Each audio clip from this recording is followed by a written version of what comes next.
Israel और फलस्तीन के बीच विवाद फिर से गहरा चुका है। कहा जा रहा है कि हमास ने इजराइल के ऊपर कुल 5000 रॉकेटों से हमला किया है। इस घटना के बाद इजराइल ने on record state of war alert की घोषणा कर दी है। इजराइल और फलस्तीन दो ऐसे देश हैं जिनका विवाद काफी लंबे समय से चला आ रहा है। दोनों देशों के बीच शांति स्थापित करने और मतभेद को खत्म करने के लिए कई बार समझौते हुए, पर निष्कर्ष कुछ खास नहीं निकला। यह बात दूसरे विश्व युद्ध की है, जब हिटलर ने यहूदियों को मारना स्टार्ट किया।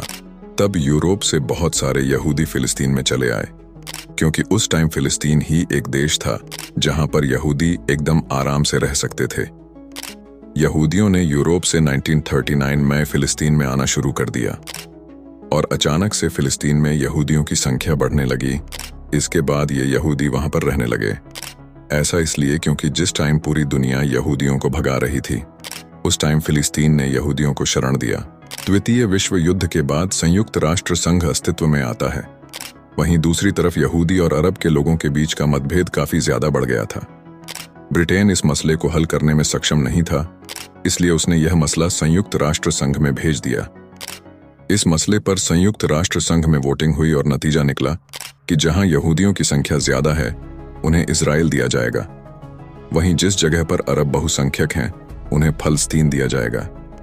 तीसरा था यरूशलम। इसे लेकर काफी मतभेद थे। यहां आधी आबादी यहूदी थी और आधी आबादी मुस्लिम।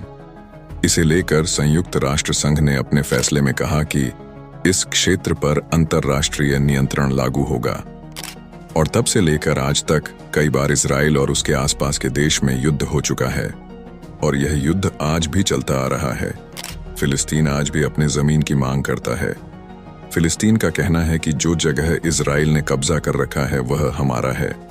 इसके अलावा ऐसी बहुत सी कंट्रीज है जो इजराइल को एक देश ही नहीं मानती हैं। 1948 में यूएन के इस फैसले के फौरन बाद ही नवनिर्मित इजराइल के पड़ोसी देशों इजिप्ट, सीरिया, इराक और जॉर्डन ने उस पर हमला बोल दिया। इस युद्ध में इजराइल ने अपना बचाव करते हुए इन चारों देशों को हरा दिया। अरब इजराइल युद्ध के बाद इजिप्ट, सीरिया और जॉर्डन ने 1967 में दोबारा इजराइल पर हमला करने की योजना बनाते हैं। उनके इस हमले से पहले ही इजराइल ने इन तीनों देशों पर हमला बोल दिया। हमले में तीनों देशों को काफी नुकसान पहुंचा। दोनों देशों के बीच शांति स्थापित करने के लिए 1993 में ओस्लो एकॉर्ड समझौता होता है। इसमें यह निर्णय लिया गया कि फलस्तीन इजराइल को एक अंतर्राष्ट्रीय देश के रूप में स्वीकार करेगा। तो ये थी हिस्ट्री फिलिस्तीन और इजराइल की। तो आपको क्या लगता है कि यह देश किसका है? कमेंट में जरूर बताइएगा।